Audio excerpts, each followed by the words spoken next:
were 2,500 for women giving birth in hospital, in smaller hospitals, 5,000, and maximum of 17,000. We have now changed that. From 2,500, we have moved the benefit to 11,000. And we have moved the upper benefit to 32,000. That is not a derogation. That is an upgrading of Linda Mama. Number two, Edu Afya. What we are doing with Edu Afya is that we are universalizing the universal health is universalizing insurance so that every Kenyan, and I made this absolutely clear, and that is why we have changed the law so that not just the students who are in school, but every Kenyan, even those who are not in school, will now be beneficiaries of our chief social health.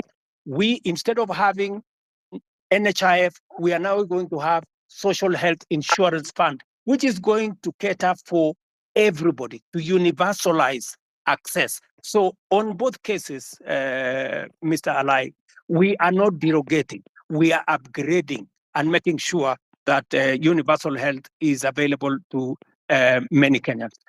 Finally, on Nairobi on source of revenue, I thought I heard the governor say the other day that he had increased it, he had raised more revenue than was ever raised. I'm not sure about that. But I want to tell you that that is a Nairobi County affair. You, Mr. Alai, should not be asking me. The public should be asking you, because you are the person. You are the person responsible. You are the representative of the people. You should answer that question. You should be the one to interrogate the county government. It is your responsibility of oversight. It is your responsibility of representation. It is your responsibility of legislation. You should legislate how the county resources are raised. You should oversight the county government to collect it. I just want you to take up your job and do it. Let me, Gray Marwa has asked me two very important questions. Marwa, these are very important questions about corruption. Let me say the following, just three things first. Number one, I said before that corruption must be dealt with firmly and decisively. And that is why my act number one in office, the two acts that I did in office when I came into office was number one, to make sure that I give financial autonomy to the police so that they can pursue corruption to the extent possible, and that they don't have to come back to me, and nobody in my office will control the police in as to who they want to prosecute. That's number one. And I signed, and the budget of the police is run by the IG at the moment, and they are free to go after everybody. That's number one. Number two, I made sure that the judges that had been denied the opportunity to serve and to empower our judiciary, I signed them, and I made sure that they have been gazetted and they went to work. I did not stop there. I have enhanced the budget of the judiciary from 18 billion to this year. I wanted to be at 25 billion. Unfortunately, it may come down because of the finance bill by about $1 billion or so. Number three, I am the president who has sworn in the highest number of judges in 2 years in the history of Kenya. I have sworn in maybe 46, almost 50 judges, because I have agreed with the judiciary that justice delayed is justice denied. And therefore, I want to make sure that becomes the case. Number four, on the specific incident of what happened with fertilizer, I want to tell you, as I tell the people of Kenya, those where evidence has been gathered, sufficient evidence has been gathered, they are in court. The CEO, the general manager, and 7 other staff of the National Cereals and Produce Board are already in court. The minister was taken to Parliament to answer for political responsibility, that to make sure that his oversight role was in question. I want to tell you this, Gray, that we are a country of the rule of law. When a person has been, when allegations are made against a person and they are not verified, there is no way such person can be held to account. But when they are verified, like the case of the officers who worked under the minister that were verified, they are in court. I want to tell you, if a minister, if a principal secretary, if there are verified allegations of corruption against any cabinet minister and or any principal secretary, the day they are taken to court, I will fire them. I will not wait for the court process, because there will be an element of confirmation that these are people who are corrupt. Let me talk about jobs.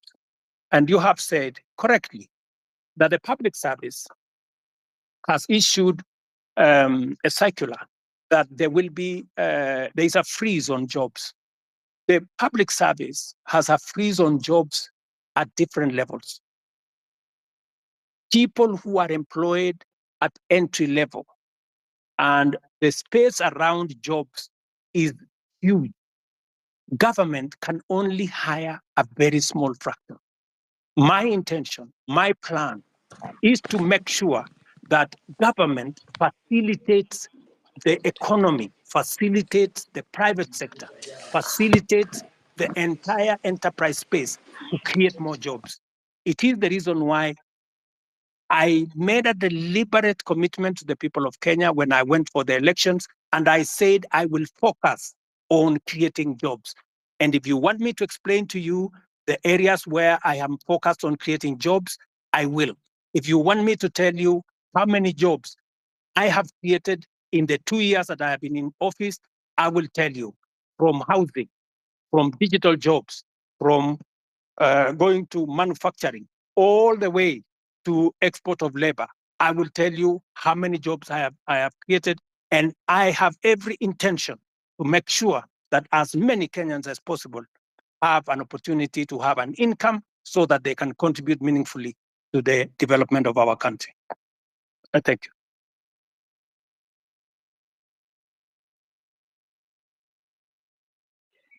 Ling, you can speak. Thank you very much for this chance to maybe ask some few questions to the president. I'll be very brief. I only have 3 questions to make. One, Mr. President, is that like most of the people have said, is that your government is full of lies because of one. I want to put it clear that when Finance Bill 2023 was passed, we believe that the revenue that was going to be collected during that period were going to be used for development. Personally, I come from a Masab constituency, and on February of last year, the CS for Transport, Bonamur Komen, came to Kabiet Shrines and promised us that there is a road down there that's going to down from Kurgung to Chepterway, coming down to Kapkatembu. He said personally that since that this is a road that was left midway by the contractor, he was going to send the contractor in a record 3 months to be on site so that the road can continue so the contractor can start the construction. Up to now, we still haven't seen that. So that basically tells you that that is a liar. Number 2, I think the Gray has talked about the issue of fertilizer. You've said, Mr. President, that if you find that there is a case against the said minister, you're going to fire him. There's a case that has been filed by the Law Society of Kenya against the Minister of Agriculture. If kindly, we can tell the minister to step aside so that, trying to investigate someone who is in office becomes very hard. So let the minister step aside so that we can continue with the investigation. Number 3, I would want to talk about the arrogance that is in your government. I have heard Mr. President say that the issue of Finance Bill 2024 was, I think it was packaged in a way that maybe you should have done it better. Yes, you should have done it better. The reason being, the people you sent out there, since like the MP for Molo, on the issue of the motor vehicle levy, at some point in the TV, he told people that, if you cannot be able to pay that, just leave your vehicle at home. That is the arrogance that was being displayed. The leader of majority in parliament, Kimani Ichung'wah, even went out on a podium, said that, these are the Gen Zs, they come with the phones, they go to KFC, they go, and then they come with an Uber. That is the arrogance that fueled all this anger that you're seeing in people. And then lastly, on the issue of, I come from, this generally this region of Uasin Gishu and maybe Nandi and Uasin Gishu. There was an issue of the Finland scam that happened. There's a case in court. Parents paid for the money. The case is dragging in court. So actually, what you saw in Elred, I think it's more of, it wasn't even more finance bill. It's the anger that has been building up. It's been building up. So people were really angry because they've paid, people sold their land. The issues are still there. Nobody's talking about. We have a case that is in court. It can drag to 5 years. So what happens to the money that has been lost, that someone was going to go to school tomorrow, or by next year, maybe they would have graduated. So I think those are the issues that I have. I want you to address in regards to the areas that I have mentioned. Thank you. Wakili Saruni can speak.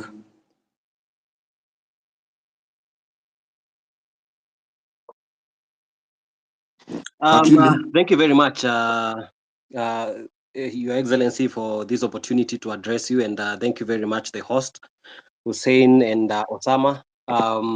My name is Jesse Saruni, or rather Wakili Saruni. I am the president of University Students in Kenya, KUSO.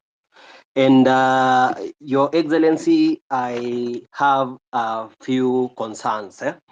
But first, allow me to give you a background of why, in my opinion, I feel comrades were very disturbed about the finance bill. Your Excellency, if you look at the finance bill 2023-2024, it introduced housing levy at around 3%, which was to be redeemable. However, during public participation, the people, most of the people, including comrades, said that we can start at 1.5%.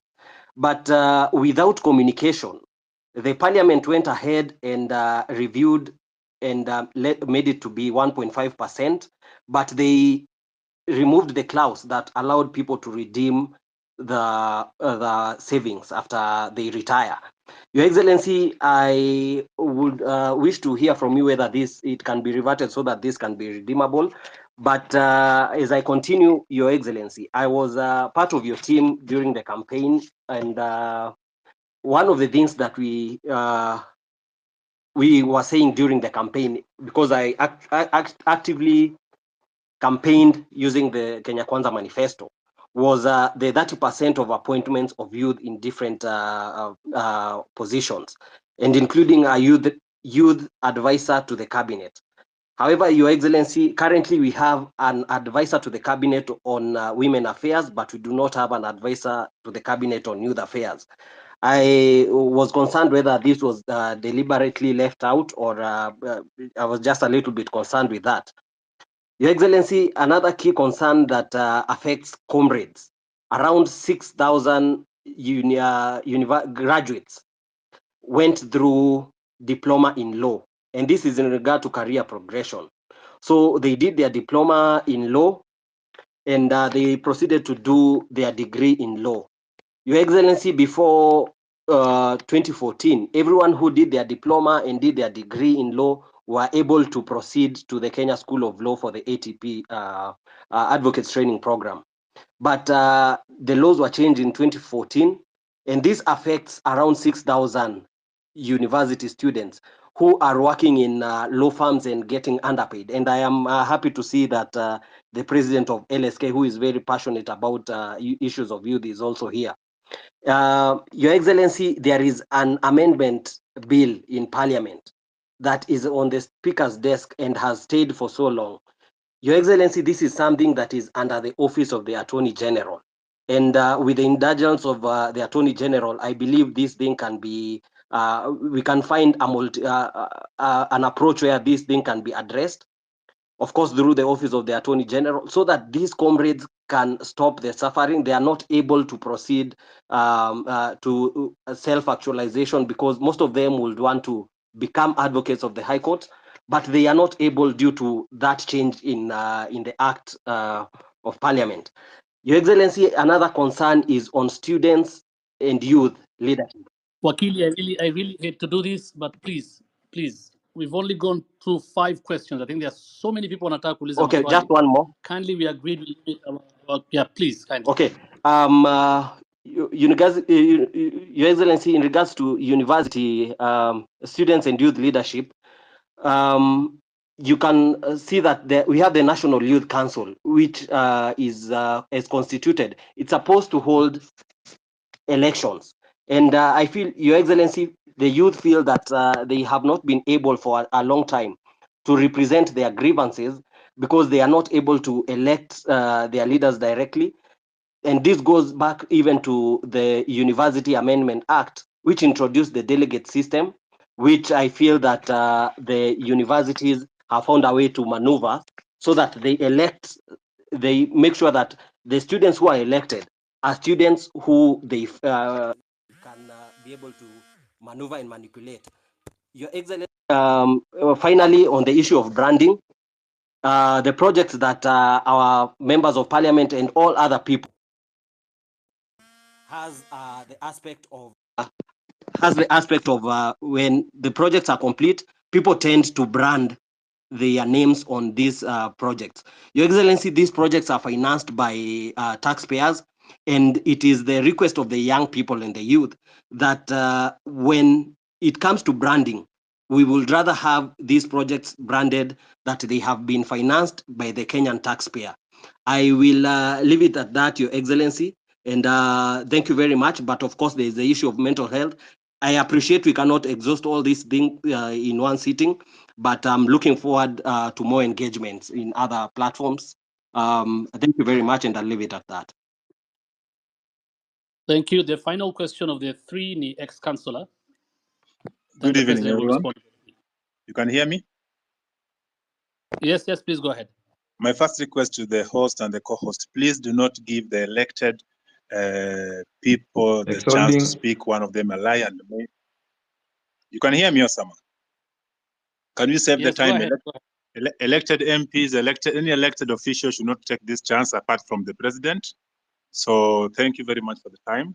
I have 2 things more. I don't want to repeat a lot of things. In the meantime, I just want to address the president. Number 1. Mr. President, si watakujua huyu askari amekuwa akiwa watu kwa maandamano atashukua siku gani? Kwa vile amekuwa kirom freely tangu last month, amekuwa to all over the city. Tulikuwa tunataka kujua atashukua siku gani, kwa vile ilikuwa inasemekana amekuwa hivyo tangu kitambo na sio wa kwanza. You just need answers about him. Thank you. Okay, he will answer that plus councillor. Councillor, finish, please. Thank you. Yeah, my question is to the president. Why is it that the things you're asking about today are not new things? They are things you did promise in your campaign, and the other time you are being played with videos of you saying the same thing. You had to find a way of not listening to those videos. The one thing that you promised us, one of them is corruption. You have people around you, you've addressed this one. You can't tell me out of the 100 people you have around you, 90% are corrupt or have story of corruption, and you are doing nothing about them. I'm a medic by profession, and the issue of NHIF, which is moving now to SHIF. I read the last 2 days of millions, 300 millions, another 900 million today, disappearing to wrong or fake claims. I'm wondering, if the change from NHIF to SHIF, will it improve or just another way to get more money for people around your circle to buy houses, buy big cars, and laugh at us? Now, Mr. President, Councillor, please. Those are about 2 questions. Now let's have the president answer. We don't have a lot of time. We have tunawatu wengi. They need to ask questions to the president. Please let the president respond to that. If we get another chance, utauliza swali ya tatu tafadhali. Very much. Mr. President, please. Thank you very much, good people. Let me start with the gentleman. I didn't get his name, from Osop. And that gentleman says, we have too many lies flying all over the place. Let me just state, let me just put it clearly. So many people have spread this story about William Ruto not telling the truth or making fake promises. I made a commitment to the people of Kenya that there will be a hustler fund. Today, there is a hustler fund that takes care of 2 million Kenyans. I made a commitment to the people of Kenya that fertilizer is going to come down. It has come down from 7,000 to 2,500. I made a commitment to the people of Kenya that we will have a housing program. Today, 103,000 houses are being built with 160,000 young people, real people, engineers, architects, quantity surveyors, plumbers, technicians working. I made a commitment to the people of Kenya that we are going to sort out matters in the education sector. Today, we have hired the highest number of teachers in Kenyan history in one time, 56,000 teachers. I made a commitment that I am going to sort out the mess that was in our universities. Today, ask any vice chancellor. With our new funding model, we have sorted out the challenge that was there in our universities. Today, lecturers are being paid. No university today is about to close down. When I came into office, most universities were teetering on being closed because of debts. I made a commitment to the people of Kenya that I am going to implement universal health coverage. Today, as I talk to you, we have 100,000 community health promoters in every village in Kenya that I pay, that I have equipped to begin the journey towards universal health coverage. As I talk to you today, there are 4 pieces of legislation that we have implemented, that we have enacted to actualize universal health coverage. I can go on, and I can tell you, every commitment that I made, I said I am going to appoint the judges that were not there, I did. I said I'm going to operationalize the fund for the police, independent police, I did. I said I am going to enhance the budget of the judiciary, I did. You know, when people want to conveniently say a few things that propagate a certain narrative, it is easy. But let me leave that there. Let me go back to the Mosop Kurgung story. I want to tell you, my good brother, we have stalled roads in Kenya. In fact, the budget, the debt we have on roads is 910 billion.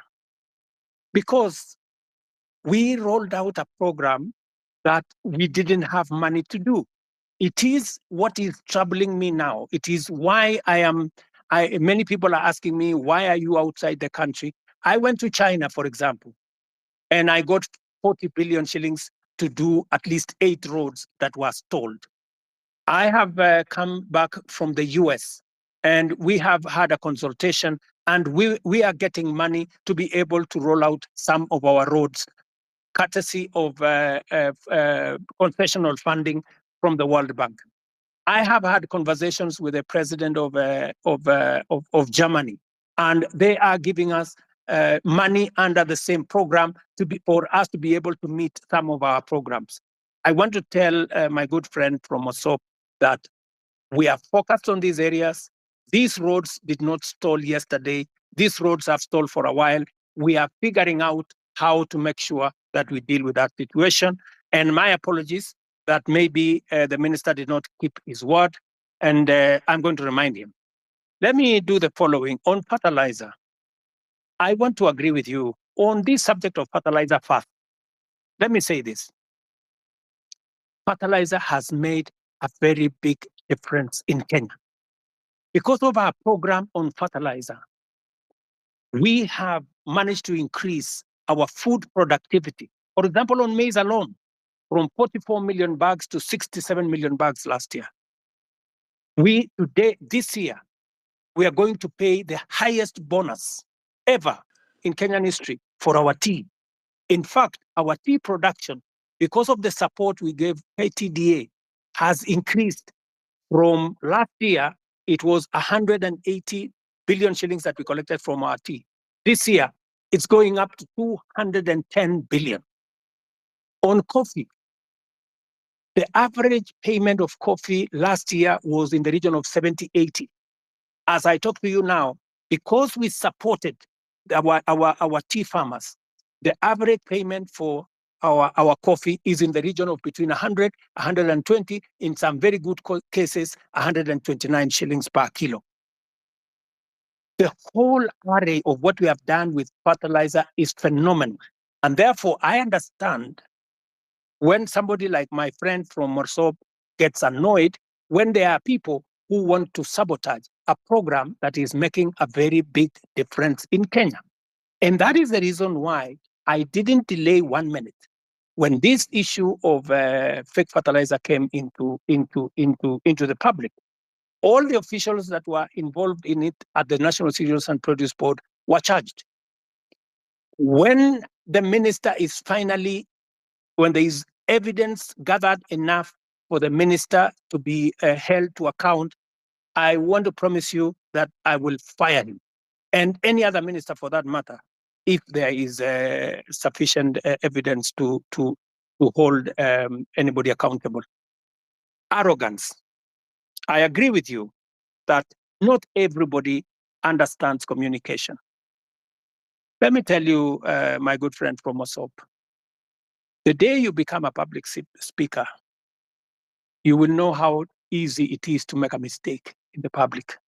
Sometimes you say things that you did not mean, but it comes out very badly. So whether it is the member of parliament for Molo, the member for parliament for Molo is a young man. I can tell you that young man is doing his very best. In fact, when I made him the chair of finance committee, many people told me he was too young. I shouldn't have made him. But I wanted to test also young people. And I wanted to mentor young people. And I want to say, he has made mistakes. But I want to tell you that young man is bright. He has a bright future. He made mistakes. I will apologize for him. Maybe he said what he shouldn't have said. But they are among the young people I am mentoring so that they can become leaders tomorrow. Same case with my friend Kimani Ichung'wah. In fact, after he made that statement in, I think it was maybe in Baringo or somewhere, I called him. I told him, look, this is not how to engage the public. If you follow the next day, he had managed to correct his statement. And he had done, an about turn of some sort. Because let me tell you, my good friend from Mosop, I have also one duty as a leader in Kenya. I have a duty to mentor other leaders. They will make mistakes. They will demonstrate, maybe some arrogance, maybe either inadvertently or in whatever manner. But partly, it's because of inexperience, partly because of not a fair understanding of things. But I sometimes will want to take responsibility because these are members of my team, and I will correct them. Let me also say about what you said about the Finland story in Eldoret. It is really unfortunate that people sold property, land, livestock for their children to go to Finland. I wish I could go to court and tell the court to jail these people. Unfortunately, there's something called rule of law. There's something called due process. If these people had not been arrested, if nothing had not been done about it, then I would think that there would be a matter. But these are people who have been arrested. They are, as I talk to you, presently in court. They are being taken through due process. And I am very confident that if they are guilty, the law is going to deal with them. Let me go to Saruni, Wakili. You said about the 1.5. It is true. There was a proposal of 3%. The public told us that we do not want a levy. If you want, collect a tax, reduce it to 1.5. So both reduction to 1.5 and changing to a tax was actually coming from public participation. This is what the public said. If the public are going to make a different suggestion going forward, we will respect what the public will have said going into the future. Am I still audible? Are you there? Yes, yes. Yes, Okay. yes, Your Let Excellency, let me say this. I agree with you, my friend, that I said that I would have an advisor in my office for young people, but maybe I did something different. I gave many young people. If you go to parliament, if you look at the leader of Senate, if you look at the leader of many committees in parliament, I made young people. If you look at my deputy comptroller of State House, these are young people. I decided to have more more principal secretaries. If you look at the profile of my principal secretaries, you have people in their 30s, many of them serving in substantive positions. In fact, many people were asking me whether these girls, some of them look like they are, or these boys, whether they can be principal secretaries. And I am very proud of them. They are doing a wonderful job. But that is something I will consider, Saruni, that as a way of keeping a promise, I think that is something I need to consider. And thank you very much for your feedback. Let me also say on the matter of the law that is bringing problems to 6,000 diploma law students who, because of a law in 2014, I will take it up with the AG. Ordinarily, professional organizations like the legal fraternity are normally regulated by professional bodies like the LSK and all the others. If we get a recommendation from the LSK to the Attorney General, I will be able to facilitate and make sure that we don't enfranchise 6,000 people in Kenya who have undergone training and who need to practice law in the way they want to do. I agree with you that there has been a problem with the Kenya Youth Council. We need to deal with it. And I have told Ababu Namwamba, my minister for young people, to look at whether we have the right forum. The problem with the Youth Council, it has always looked like it is a government agency. We want to make sure that it doesn't look like a government corporation or a government agency. We want it to be a young people's organization in a way that government influence and government intervention is limited so that the young people can speak for themselves. I would welcome ideas, Saruni, from university leadership on how we can make the Youth Council better, more democratic, and more representative of the young people. I couldn't agree with you more on this branding issue. I see faces of people all over the place on government projects that have been done. And I think it is meant to look like they did it with their own money. I agree with you that this branding, if it costs public money, it should stop. And it is feedback that I am going to take in to see to it that no public money is used to paint people's photos on government projects.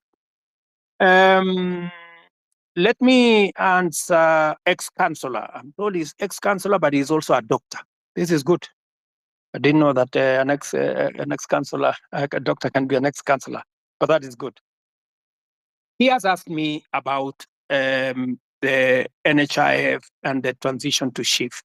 Let me tell my brother, I didn't get his name, that the reason why we are shifting from NHIF to shift is because NHIF is limited.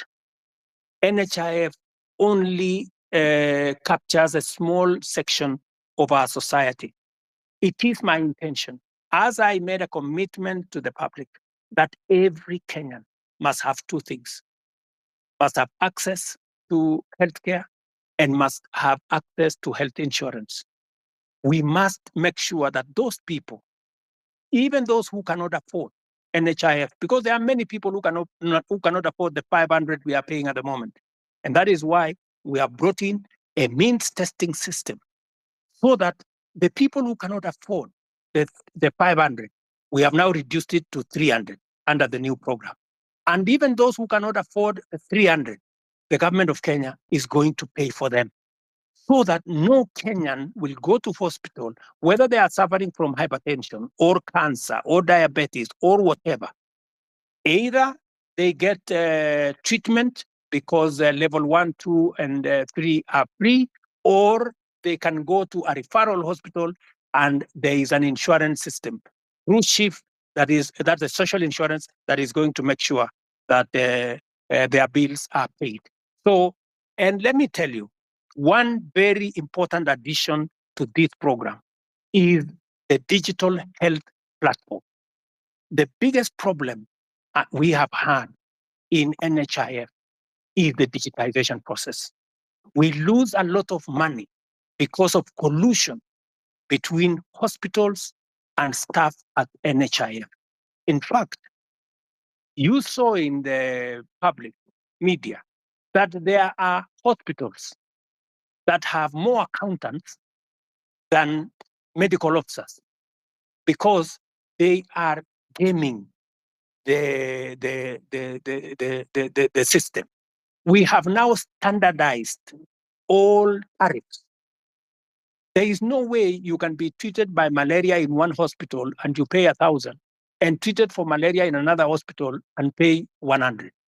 We have standardized, whether it is public, whether it is private hospital, we have now standardized treatment. That is what happens world over in countries that understand how to manage matters health. So this is a comprehensive program. It is one program that will change the face of Kenya. Kenyans will no longer have to sell their land, sell their property to go and pay for hospital bills. We will, all of us, stop these harambes and the public collections that we are collecting to go and deal with people. So, my good friend, this is the plan. We have gone through it with Parliament. We have enacted 4 pieces of legislation. It was my plan to launch it on the 1st of this month. Unfortunately, because of the challenges we've gone through with the finance bill, we have shifted it to begin 1st of October, but the process of registration has already started. I think we are on day 4. And already over 100,000 Kenyans have been registered. So, and I want to encourage all Kenyans to register so that we can be able to plan for our health together as the people of Kenya. And we can even plan for our health commodities, and we can be able to secure everybody from matters illness. Thank you very much. Not finish my questions. So as I continue, no. But my main point was corruption, whether it's an HIF or chief. I told you 300 million paid to fake claims, around 9 million today, early in the morning. Will this stop in the new system?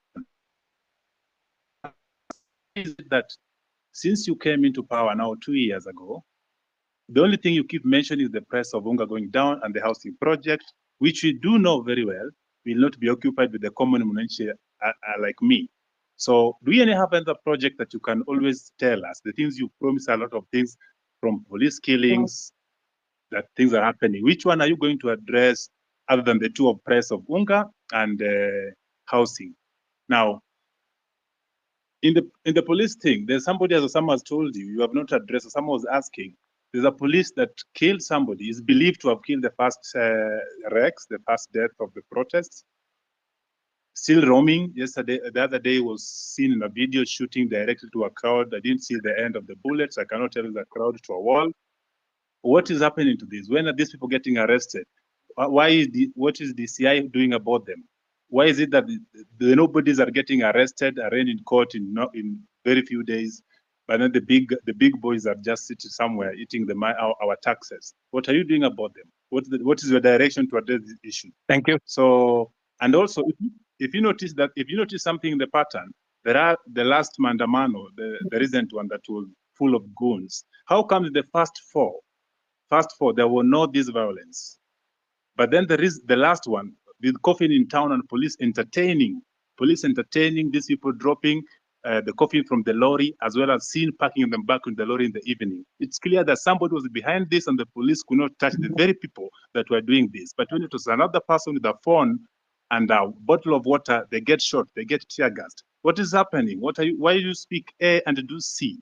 What instruction are you giving to the police? Yesterday I saw that you are praising the police for having done a good job professionally. Well, people died. What are we praising here? What Kenya are we looking at? So can we just match the word with the action? We've been talking too much. We see on TV every day. Now we're on space. When are we getting to see action? Let me give space for other people. Thank you.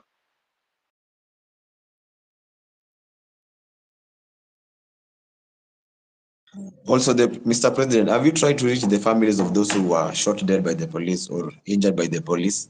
Even a single one? Have you tried to reach even their mothers? Thank you very much. Let me just speak to two of the things that you have. Yes, I have tried to reach out to Kennedy Onyango's mother, Jessica Onyango. And in fact, I am scheduled to engage with them. I have already sent a message, and they were not available, but they know that I have been looking for them, and I will be speaking to them shortly. On the matter of this rogue police officer that you say is roaming, that is something that I would want to get exact details of who this is, and I can tell you that we will apprehend him and deal with him in accordance with the law. But let me answer also what my friend... We'll send you video and pictures. Pardon? Pardon?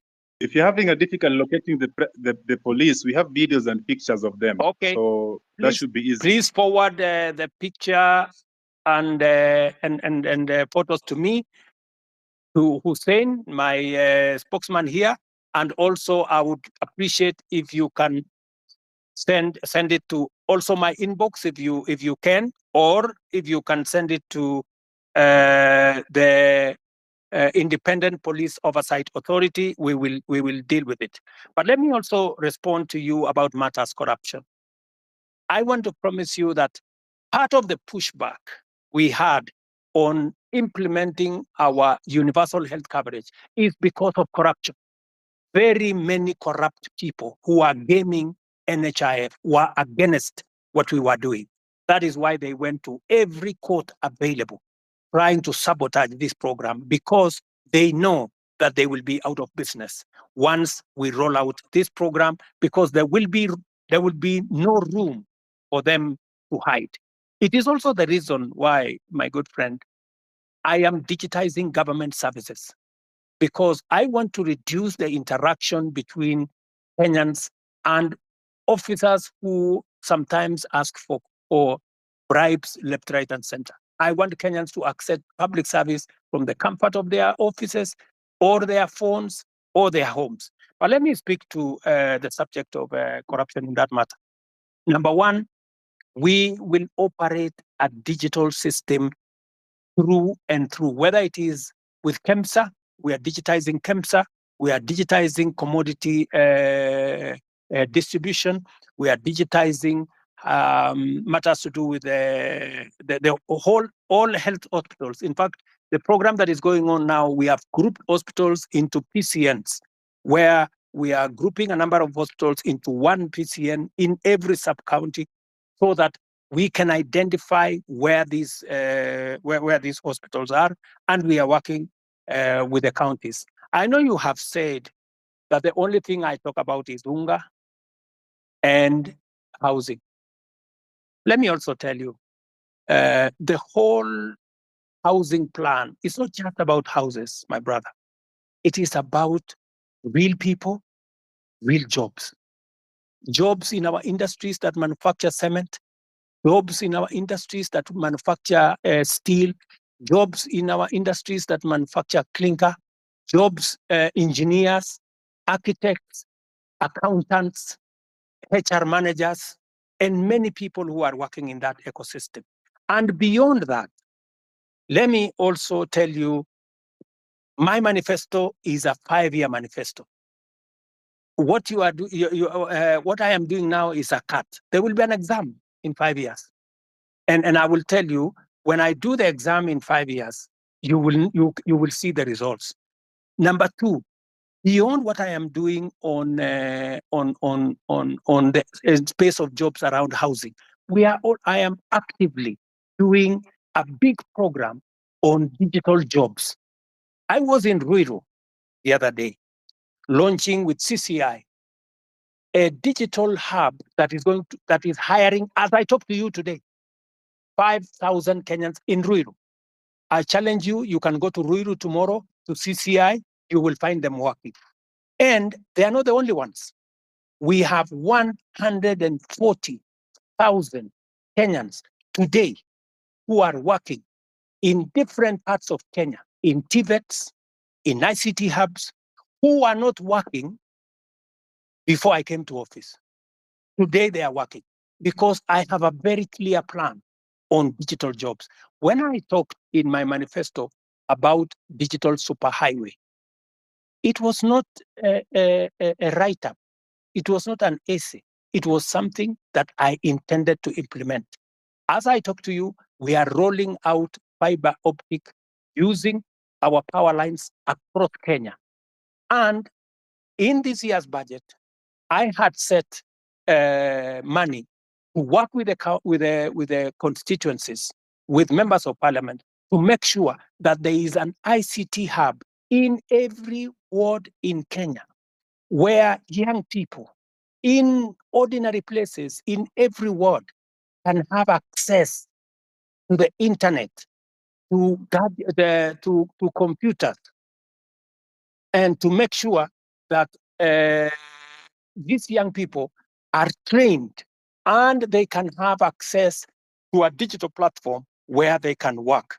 As I talk to you, listen to me carefully, 149 to be exact, 1,000 young people who you can contact today are monetizing their talent on the digital platform, working under the program that I have set up. So it is not just housing, it is not digital jobs only. Let me also tell you, today, because of the program that I have rolled out on matters to do with export of our labor, as I talk to you, last year, 120,000 Kenyans went to work abroad in different countries. I've heard a good sister there say, what is the president doing in Germany? What was the president doing in America? I want to explain to her simply, what was the president doing in France? We are signing 19 new bilateral labor agreements that will give an opportunity for Kenyans who want to work abroad, an opportunity to export their talent. I'm talking about engineers, I'm talking about accountants, I'm talking about HR managers, I'm talking about workers in different fields who want to go abroad. And I have now begun the process of professionalizing over the last 2 years that whole ecosystem of labor and the export of labor out of Kenya. That is why we are seeing an increment, not just in jobs, domestic workers, I don't know, drivers, I don't know what. The reason why we are negotiating new bilateral agreements is that we want to go beyond those workers at that level. We want to export skilled labor, we want to export professionals, and we are creating the ecosystem for that to happen. In fact, if I tell you now, if you go to www.neaims.go.ke, you will see that there are 400,000 jobs on that platform. Different kind of jobs from different countries. We are now trying to make sure that those jobs will not be 400,000, they will be 1 million, and they will be largely, as we conclude these bilateral labor agreements, they will include many professional jobs, many skilled jobs. And I want to challenge the young people listening to me on this X forum, that is an opportunity. You can go to eCitizens today and check whether what I am telling you is true or not, whether those jobs exist or they don't. And I want to challenge everybody to go to that space, because that is one of our strategies. In fact, I saw on a Friday, when there was a demonstration, one gentleman from my village was interviewed, and he said, the president has failed us because there are not many jobs in Kenya. The problem is that so many people are still going abroad to look for jobs. Little did that guy know from my village that I am the one who facilitated those who have gone abroad. It is part of my strategy to create opportunities. Let me finish by saying, in this year's budget, the whole trajectory was about manufacturing. How do you create local jobs, my friend? The days when we just used to say, oh, we are going to grow the economy and the economy is going to create jobs, that is gone. We have to be deliberate. Housing, I know how many jobs I'm going to create in housing. Digital jobs, I know how many jobs I'm going to create. Export of labor, I know how many jobs I'm going to create. Now, what I had done in this year's budget is to put a mechanism where we promote our own manufacturing, local manufacturing, using local materials, hiring local labor and local professionals, and creating local wealth. There is absolutely absolutely no way we are going to grow jobs in Kenya by making Kenya a supermarket for other countries, by making Kenya an importer of everything.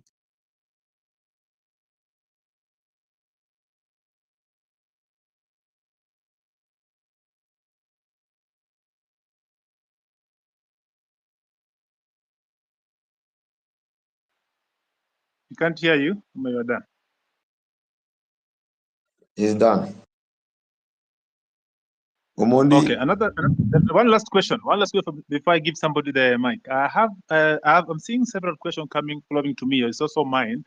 I'm made to understand there's a bill on your table about the IBC reconstitution. I'm wondering how long should this be? Or rather question would be, was it a deliberate not to assign the bill so that when your people, the people that are guiding you, people that cannot listen to us, when you want to try to send them home, we cannot, because there's no IBC commission that's in place. So what is about IBC? Because personally, I come from Nyanza, and my home MP is at Andy. But if I was coming from Nairobi or somewhere and surrounding, the MPs that really need to go home, and the law that there is no IBC to be able to do this, because they have been arrogant, playing catch on. Parliament just passed the bill.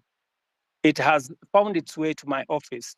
And I want to tell you, I will be expeditious. It will not go beyond Tuesday, and the bill will be signed and gazetted so that we can proceed with the process. I am just keeping it within the law. Thank you. Thank you.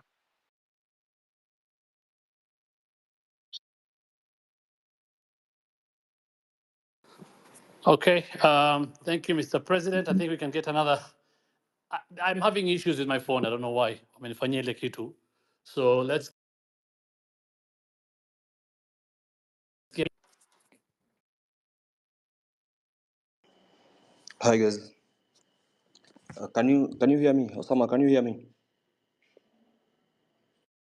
Yes, we can hear you, Mila. So Proceed. mine is not, guys have said all the things that guys would have to say. Mine is Mr. President. Probably, I think I should address you as Baba Sharlin. Probably you will get where I'm coming from. And can I have your name if you don't mind? Do you mind saying your name? But if you don't want, it's okay. My name is Mila. Mila. Okay, Mila. So on the eve of the guys who are protesting to the parliament, I'm a photographer and that's what I do. And the guy who was shot, he was shot right in front of me. And it's something that has been living with me in my head since that day. and it really pisses me off. Like, I'm really pissed off. Like, the day you addressed the nation on that Tuesday, no one was remorseful. Like there was no, like, it's like, I don't know. It's just like life life doesn't matter to you guys in the government. Okay, I'll give you that. Later you came and apologized, but still, people in your government walk to TV stations. It's like life don't matter. And that thing, it has been disturbing me because I saw the boy being killed. Even if you go back, you can go check Larry Madowo videos. He traced how the boy was. He was carrying nothing. Like, literally, he was carrying nothing. I know you've spoken about this over and over, but my question is, and it's not even a question, mine is probably just go back and reflect. You are a father, you are a granddad. How would someone feel when the child is dead?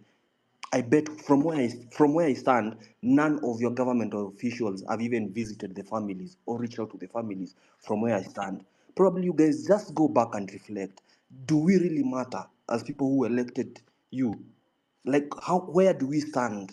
Where do we stand as young youths? Like the guy called Rex, he was a guy, basically, he was a guy who was born in 2002. Now he's dead. How does the mother feel? And some of your officials work in TV stations, go on social media, and they're like, wanajipiga kifua, mtu anajipiga, and that someone was fucking, someone died. It's painful, Mr. President.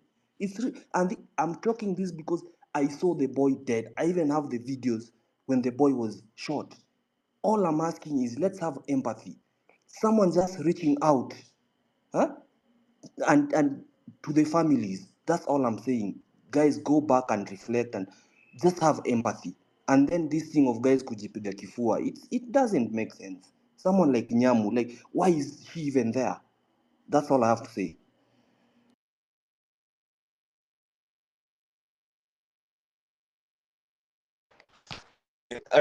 Kuongea manze. Sijui mtanipenda. Juu ni mvibaya sana. Yeah, speak. So kitu ya kwanza mi sijui kizungu stop.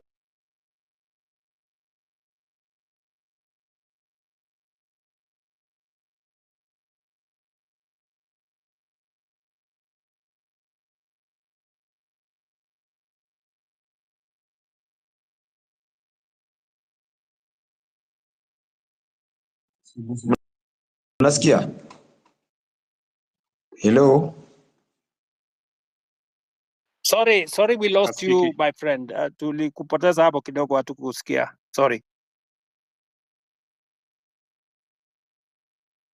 You can I speak?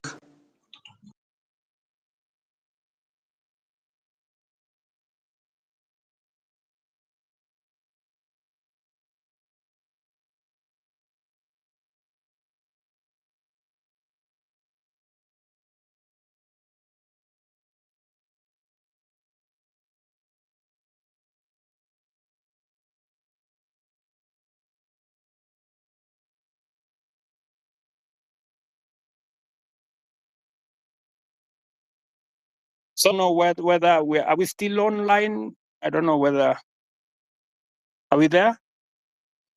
Yes, we are online. Yes, I can hear you.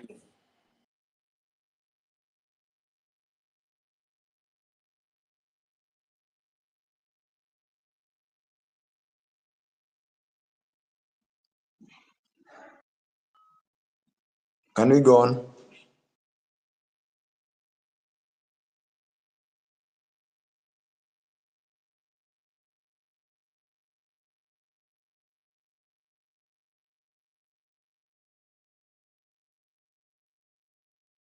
I'm sorry, I can't hear Yes. anything. I don't know whether, are we on? Yes. Yes, we are on your I end. think there's nobody asking question. Perhaps I ask as we get other on the board. Maybe I'm talking too much or asking too much. Forgive me for that, but nobody's speaking. Another question is not another question that I've seen people saying or asking you rather to don't reshuffle the cabinets or the CS, moving from the one ministry to the other. You've seen that one before. What you're seeing is just transferring competence in one field to another department or another ministry. Please get new faces. You have a lot of people around you. You have a brains behind you. When I was growing up, when I was young, in the time of Kibaki, I used to associate being a minister with some smart people, and you are one of those people in your sport back then. Suddenly, this day, you have people, the best they can deliver is just abuses and too much, too mouthy. Can you just bring us new people that are going to work? As recent as yesterday or 2 days ago, one of your peers came out to tell us that the money we've been contributing for the injured and those we lost in this struggle was waived by Kenyatta National Hospital and other public hospitals. She came late. The person that was in charge has been doing an excellent job. Hanifa keeps everything better than the government. Every detail of spend, telling us ABC has done by her. That give us transparency, not these are the people that just keep saying it.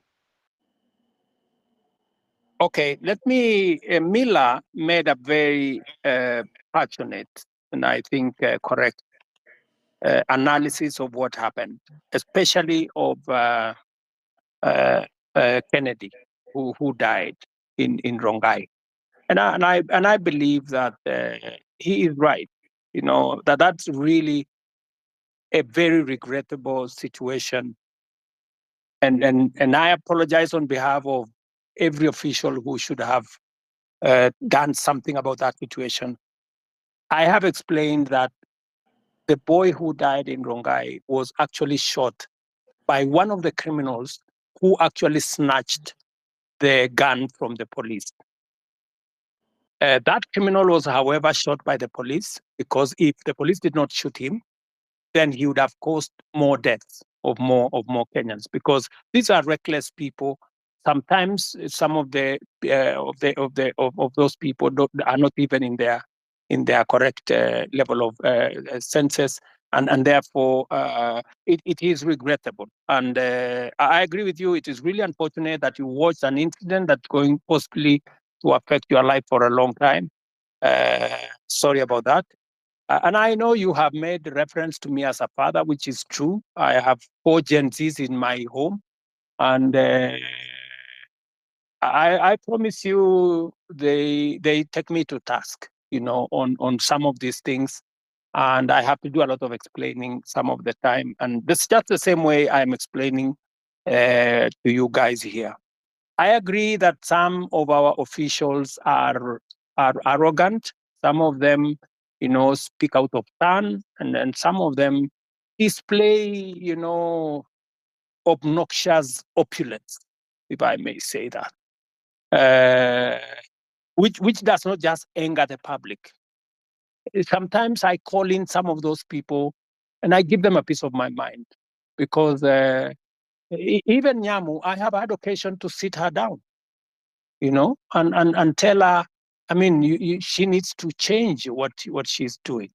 And when you are in my position, you are also a father figure. Some of these young people, they get excited about many things, and sometimes they do the wrong things. And I want to tell you that I know somebody here mentioned Karen Nyamu. Karen Nyamu is a girl I've had to sit her down sometimes and tell her, look, she needs to do things differently. So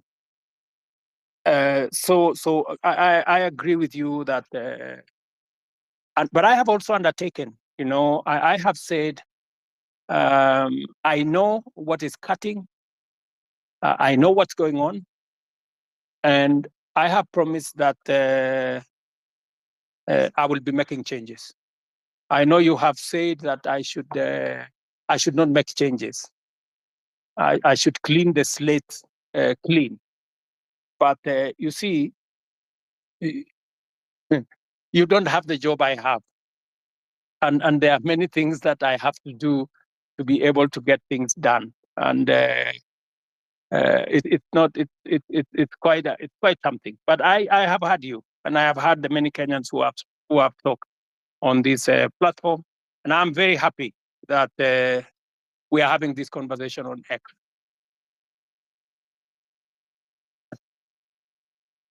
So let me, I don't know, because I had promised that I'll be here up to 5.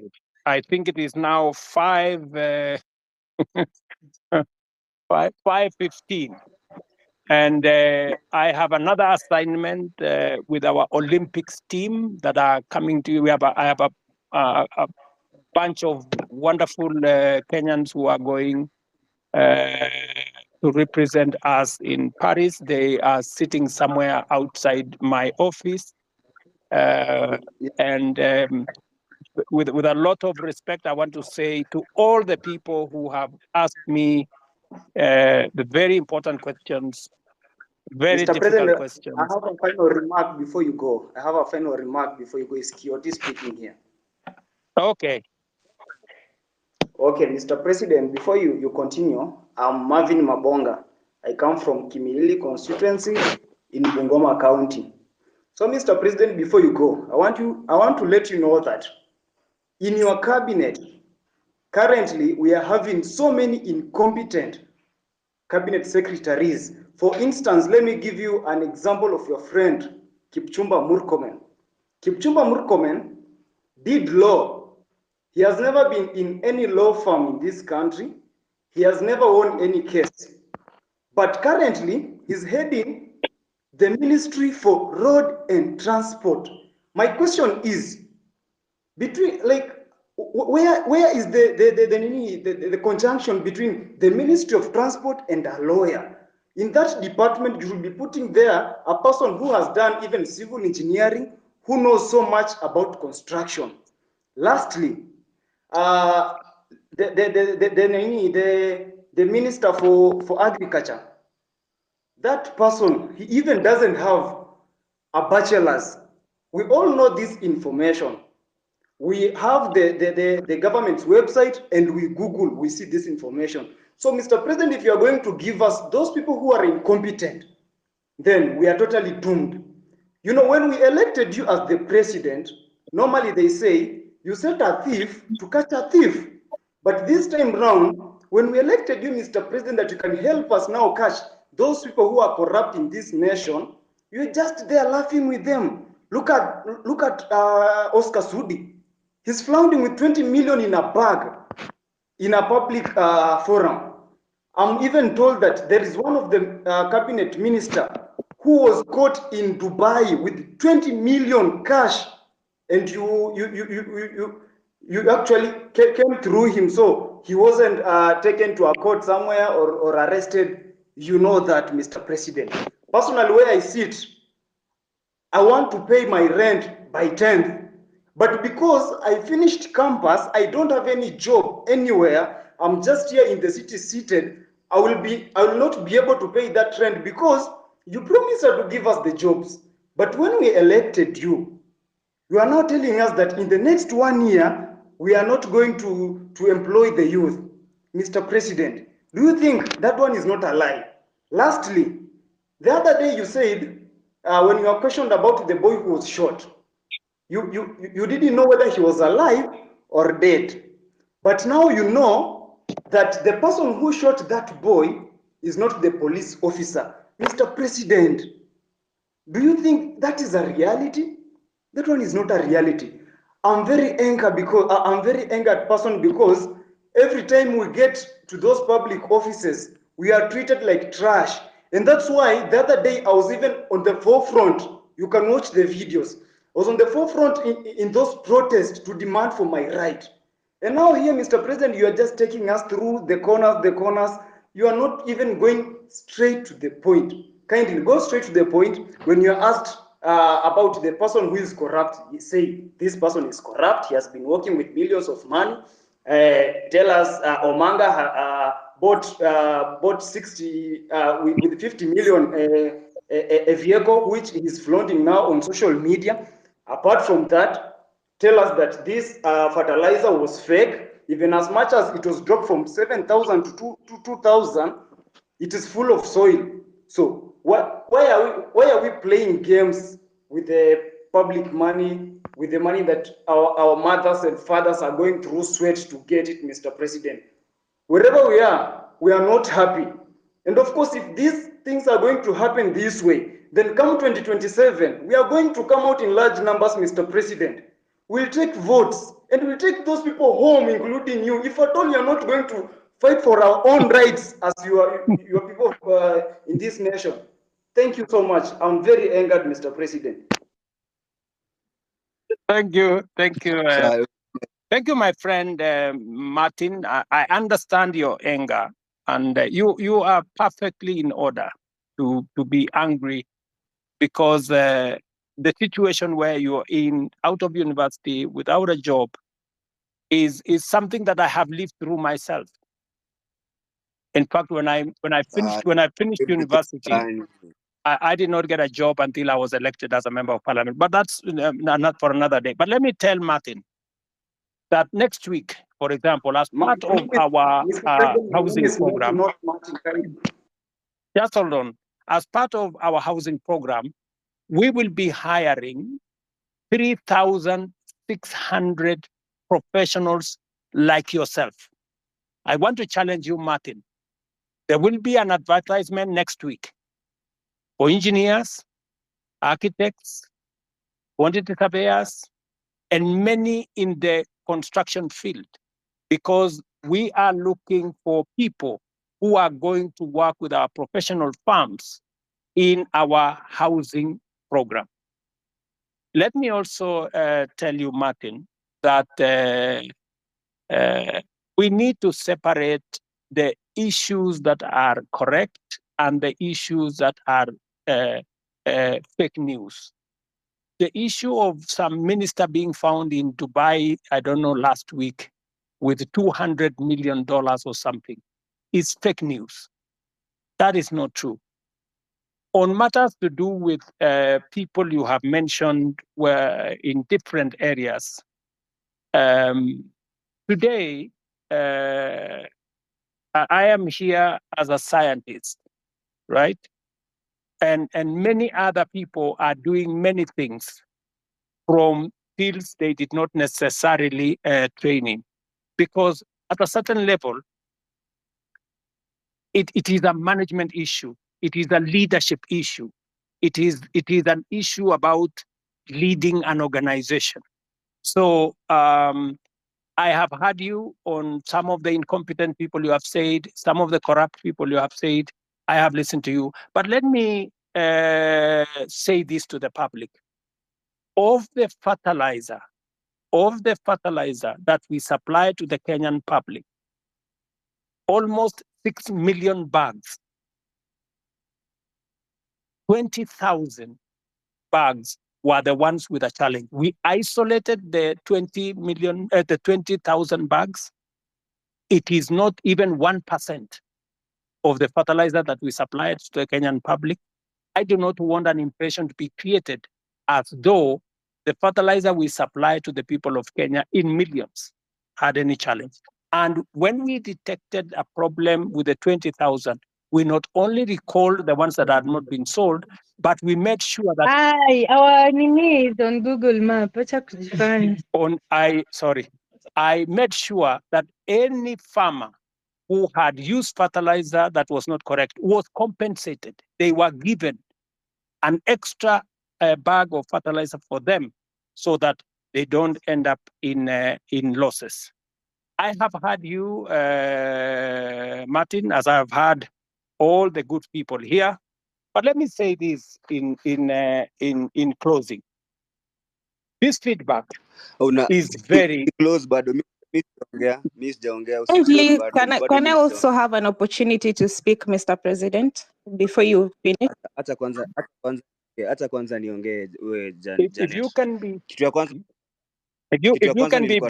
can be brief, so that yeah, I am brief. I am talking in Kiswahili ndio uelewe haraka haraka. Ndio. Kitu ya kwanza Order guys.